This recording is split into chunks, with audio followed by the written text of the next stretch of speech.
अस्सलाम वालेकुम। अज तुहानूं दिखाने आ जी साडे अल कणकां नूं हत्थ लग गए ते रैपर ना वड्ढनी है साडे गुआंढ कटाई शुरू है ते बन्ने छडाए दिखाने तुहानूं कणक दे। लोग पसंद आवे तो लाइक कमेंट जरूर कर दिओ ते मेरे चैनल नूं सब्सक्राइब कर दिओ। आ कणक हैगी पक्की खड़ी है, आ इहदे बन्ने छडाए होए आ।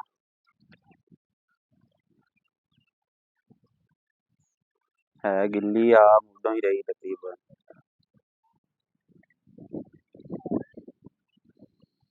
हाँ जी तकरीबन साढ़े वाली साइड ते ना हुण सारियां कणकां शुरू आ।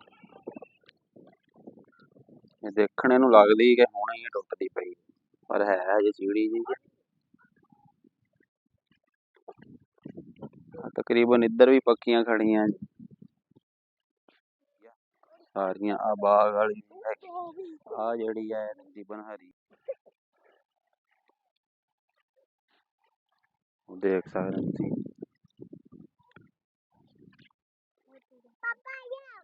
ਇਹ ਫਿਲਟਰ ਲੱਗਾ ਹੋਇਆ ਤੇ ਰੰਗ ਤਾਂ ਇਦਾਂ ਦਾ ਵੇਖਦਾ ਕਣਕ ਦਾ ਕਾਇਆ ਹੈ ਮਾਸ਼ਾਅੱਲਾ ਤਿਆਰ ਆ। ਕੱਲ ਨੂੰ ਪਰਸੋਂ ਆ ਇਧਰ ਚਰੀ ਵੀ ਹੈਗੀ ਆ।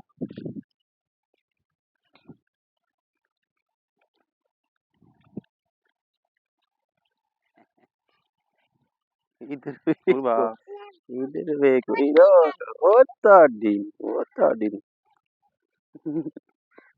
ਆ ਜਾਓ ਆ ਜਾਓ ਆ ਜਾਓ।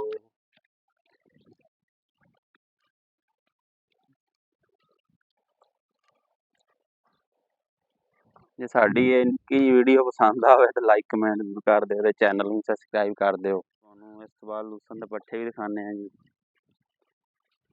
ਤੇ ਆਹ ਲੂਸਣ ਹੈਗਾ, ਹਰੀ ਜਵੀ ਵੀ ਦਿਖਾਉਂਦੇ ਹਾਂ, ਆ ਖੜੀ ਹੈ।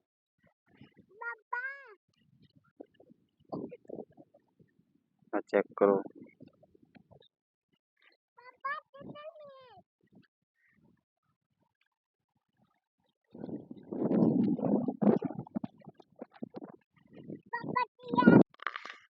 व्लॉग पसंद आओ तो लाइक कमेंट जरूर कर दो ते मेरे चैनल को सब्सक्राइब कर दियो।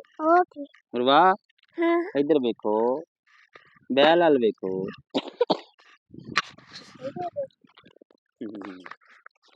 मिलते हैं अगले व्लॉग में। ओए